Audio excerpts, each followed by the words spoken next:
Hello friends, Mahanadi அடுத்து வர எபிசோடில் என்ன நடக்கலாம் அப்படிங்கிறத பற்றி பார்க்கலாம். இன்றைக்கி ஏதாவது ஒரு சூப்பரான ஒரு ப்ரொமோ வரும் அப்படின்னு ரொம்பவுமே எதிர்பார்த்தேன். ஆனால் இப்போ வரைக்குமே ப்ரொமோ எதுவும் வரல. ஆனால் இன்றைக்கான எபிசோட் பார்த்ததுக்கப்புறம் கொஞ்சம் மனசுக்கு சந்தோஷமாக தான் இருக்குது. ஏன்னா விஜயும் சரி காவேரியும் சரி ஒருத்தர் நல்லாவே புரிஞ்சு வச்சுக்கிட்டு இருக்காங்க. காவேரியோட ஃபேமிலியில் ஒரு சில குழப்பம் இருக்குது. அதனால் காவேரியும் கொஞ்சம் குழம்பி போயிருக்காங்களே தவிர விஜய் ரொம்பவுமே தெளிவாக தான் இருக்கார். ஏன்னா விஜயோட ஃபேமிலியில் இருக்கவங்க எல்லாருமே விஜய்க்கு சப்போர்ட் பண்ணிகிட்டு இருக்காங்க. மென்டல் குரூப்பை தவிர மென்டல் குரூப் எப்படா இவங்களுக்குள்ளார பிரச்சனை வரும், நம்ம நினைச்சது நடக்கும் அப்படிங்கிற மாதிரி அவங்க சந்தர்ப்பத்தை எதிர்பார்த்து இருந்தாலும் நம்ம விஜய் வைக்க வேண்டிய நேரத்தில் வச்சு தலை மேலே வச்சு அமைதியாக உட்கார வச்சிருவாரு. அதனால் அதை பற்றி கவலைப்பட தேவையில்லை. இப்போ காவேரியோட குழப்பத்தை தீர்க்கணும்னா விஜய் அவங்க அம்மாவை முதல்ல சமாதானப்படுத்தணுங்கிறத இன்னைக்கான எபிசோடில் ரொம்ப தெளிவாக புரிஞ்சுக்கிட்டாங்க. அதை தான் காவேரியும் சொல்லியிருந்தாங்க.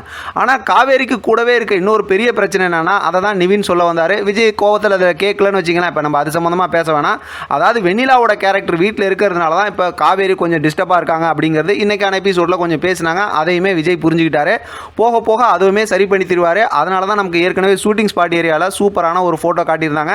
காவேரியோட வீட்டுக்கே விஜய் போய் காவேரி கிட்ட அது மாதிரி சாக்லேட் பாய் மாதிரி இம்ப்ரெஸ் பண்ணுற மாதிரி அதாவது காதலர் தினத்தில் அந்த ஸ்பீக்கர்லாம் வச்சு பாட்டு பாடி டான்ஸ் பண்ணி ரொமான்ஸ் எல்லாம் பண்ணுறாருல, அந்த மாதிரிலாம் காட்டியிருந்தாங்க. ஆக மொத்தத்தில் அடுத்தடுத்து நமக்கு இருக்கிற எபிசோட் எல்லாமே நம்ம எதிர்பார்த்த மாதிரி அந்த டாம் அண்ட் ஜெரி சண்டை சுவாரஸ்யம் அதெல்லாம் ஏற்கனவே காற்றுக்கண்ணவேலி சீரியல் பார்த்தவங்களுக்கு தெரியும்.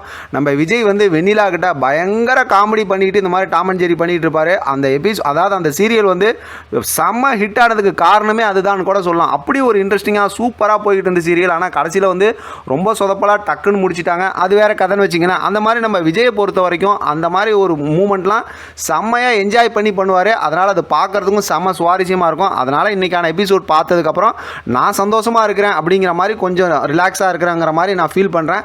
ஆனால் நீங்கள் என்ன நினைக்கிறீங்க அப்படிங்கிறத கமெண்ட் செக்ஷனில் சொல்லுங்கள். ஏன்னா ஒவ்வொருத்தரும் ஒவ்வொரு மாதிரி யோசித்து பார்ப்பீங்க. அதை மாதிரி பார்க்கும்போது ஏற்கனவே விஜய் இந்த மாதிரி இருக்கும்போது ரொம்ப ஜாலியாக நல்லா சாக்லேட் பாய் மாதிரி நல்லா ரொமான்ஸ் பண்ணிக்கிட்டு சூப்பராக நடிப்பார்.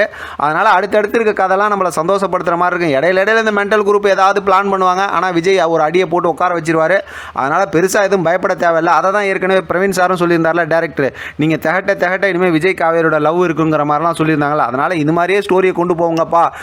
வழக்கம் போல் பார்த்தோம்னா சீரியல் மெத்தடில் கொண்டு போய் இப்போ கடைசியில் எமோஷனல் அப்படின்னு சொல்லி எங்களை கண்ணை கசக்க விட்றாதீங்கப்பா அப்படிங்கிற மாதிரி தான் நான் எதிர்பார்க்குறேன். பார்க்கலாம் நாளைக்கான எபிசோடு இப்போ இருக்குது. நாளைக்காவது ஒரு ப்ரோமோ கொடுக்குறாங்களா அப்படிங்கிறத பார்த்துட்டு நம்ம அது சம்மந்தமாக டீட்டெயிலாக பேசலாம். இன்றைக்கி ஒரு வேலையாக வெளியில் போயிட்டு இப்போ தான் வந்தேன். அதனால தான் கொஞ்சம் லேட் ஆகிடுச்சு ப்ரோமோ பேசுகிறதுக்கும். இதை பற்றின உங்களோட கருத்து கமெண்ட் பாக்ஸில் தெரியப்படுத்துங்க. தொடர்ந்து ஆதரவு கொடுங்க. தேங்க்யூ ஃபார் வாட்சிங்.